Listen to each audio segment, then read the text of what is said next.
Welcome to my Days of Our Lives official channel. I hope everyone is having a wonderful day. Before we begin, please hit the subscribe button and give this video a thumbs up. Kristen and Alex put on a show for Brady and Theresa, and John only sees one path to forgiveness in the square. Kristen tells Alex they need to reevaluate their plan in the wake of Alex not proposing to Theresa. He reminds her Brady laughed in her face over the idea of reuniting with her. So, it's not his fault. Perhaps not, but Theresa moving out of his place and into Brady's is. As they badinage, Kristen says they need to up their game. Spotting Brady and Theresa across the square, she gets an idea of how to do just that. After Xander puts Victoria to bed at home, Sarah suggests they've Maggie watch her again so they can spend another night alone. Xander passes so as not to find their son in Constantine's arms again. Sarah isn't Constantine's biggest addict either, but he's been really helpful to Maggie. Xander counters he's taking advantage of her. Sarah has only seen that Constantine makes her mama happy. Xander begrudgingly admits he's seen that too. Further how the Jude story might have gone upon a time at the Kiriakis' manse, Constantine tells John he forgives him. It means a lot to John, but he can't accept it. He'll go to Greece and have the authorities do a full disquisition into Katharina's murder. That will be his path to remission. Marlena suggests they take a day or two to suppose it through, but John knows this is the right thing to do. Steve wouldn't let him turn himself in for a murder he's not sure he committed. As Brady and Theresa worry about Tate in the square, Brady notices Alex and Theresa looking cozy at a table. They goggle as Kristen deeply kisses Alex. When they intrude them, Alex looks comfortable as Kristen purrs that they re-seeing each other now. Theresa stews as Brady insists he couldn't watch less. He wishes Alex luck and departs. Kristen gives Alex a peck on the lips before following Brady to talk about Rachel. Further suckers outrage over DWTS Pro's hair. Alone with Alex, Theresa switches out about him moving on to Kristen after they just broke up. Alex explains after she refused his calls and textbooks, he decided to move on. Theresa reminds Alex of Kristen's errors, including stealing Theresa's future child out of her body and macerating herself. Nothing's perfect, Alex deadpans, pointing out Theresa is no saint moreover. Theresa retorts that she regrets the effects she's done while Kristen has no heart. Theresa is authentically upset about him. Alex tells her to get over it because he's agitated to see where effects go with Kristen. Kristen catches up to Brady in front of the cantina.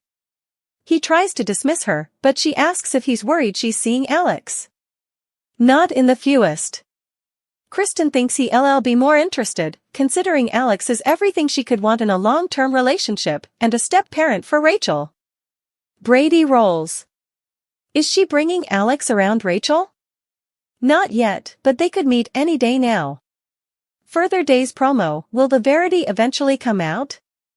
At the manse, John declares that all the substantiation points at him for the murder. Steve counters no bone. Saw him pull the detector. Maggie pipes over. As much as she loved Victor, what he put John and Steve through was wrong. He was a different man also, as was John. She urges him not to throw his life down over a mistake that was beyond his control. John cries. At the apartment, Xander remains firm in his mistrust of Constantine. Sarah urges him to have some empathy since they too know what it feels like to lose a son. Not only Mickey, but Victoria. Xander exclaims it was the Greek cabal who took Victoria because of Constantine. Sarah reminds him it was Constantine who saved her. She tears up, declaring she wouldn't survive losing Victoria. Further, the real reason Stefan apologized to Chad? After Xander reassures Sarah, she recounts how he redeemed himself. Perhaps he should give Constantine a chance to do the same. Declining, Xander vows to prove that Constantine is out for Maggie's plutocrat, formerly he's out from under the bogus murder charges. Sarah asks what's passing with that. Xander is hoping Harris remembers who shot him and clears his name. What if he doesn't? Xander will find out who framed him. He'll do it for them and for Victoria. In the Kiriaki's living room, Konstantin declares that John is obviously no longer the man who killed his son. It's time to let go of his abomination and need for vengeance. Especially since he's set up a life that has so much further to offer. He hypercritically looks at Maggie and puts an arm around her. Konstantin's reckless jest. With Victor led to Katharina being taken from him, but he's no longer that man, and neither is John. Don't go back to Greece. Go home. John agrees to try and move past it. Further to Wendy and Johnny's Horton cabin honeymoon? In the square, Alex insinuates that he and Kristen slept together formerly. A easily worried Theresa tells him not to come crawling back to her when Kristen blows up his life. She stalks off. A wide grin spreads over Alex's face. In front of the cantina, Brady growls that Rachel only needs him as a father figure since he's her father. He's trying to get near to Rachel, but Kristen is precluding that from passing.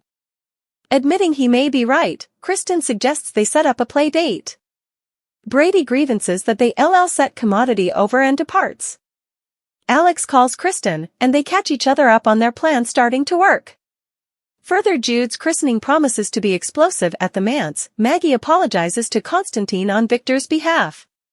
She chokes up coordinating the man Victor was with the man she loved in his after times.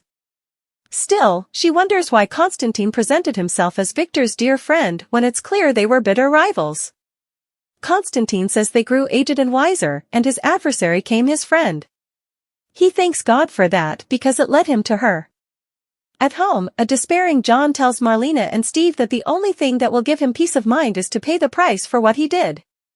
The heartbreaking story Days of Our Lives should tell, but all products and services featured are singly chosen by editors.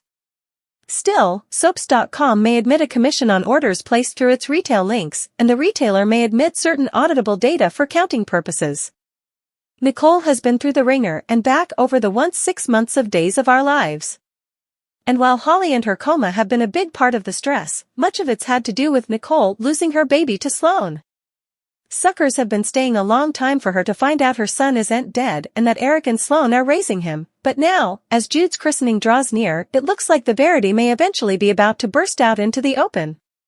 The thing is, in the grand scheme of cleaner operas and Days of Our Lives, a show that's been on nearly 60 times, we really haven't been staying all that long for Nicole to learn the verity about Jude. So perhaps what the show should do isn't give Nicole her baby back. At least not for a while. Let Eric and Sloane raise little Jude and put the return on the back burner for many times. We know, just reading that has probably gotten folks ticked off at us. Suckers want Nicole to get her baby back now. And that's indeed more true knowing that Ariane Zucker will soon be leaving the part. We clearly don't condemn anyone for wanting her to finish out such an important story in Nicole's life. Once upon a time, however, cleaner operas had the audacity to not just run through stories as fast as possible. But as they've moved down from that, observers have come to anticipate tales to be wrapped up in a timely manner. It's been months and observers are over in arms. How dare they keep doing this to Nicole? The thing is, there isn't important appetite to draw out reveals as long as Philip Spaulding's true lineage on Guiding Light. And flashback Nina's son over on The Young and the Restless? He was born in 1986, also stolen as a child, and we didn't find out his fate until a grown Ronan showed up 24 times laterally in 2010. Talk about playing the long game. Yes, there are surely cons to say about keeping the shows and their stories moving hastily on. But not resolving commodity within a month or two doesn't mean just spinning around wasting time with padding. Rather than teasing us with constant nearly reveals and rehashing what happened until we all sick to our tummies, the story could just move on.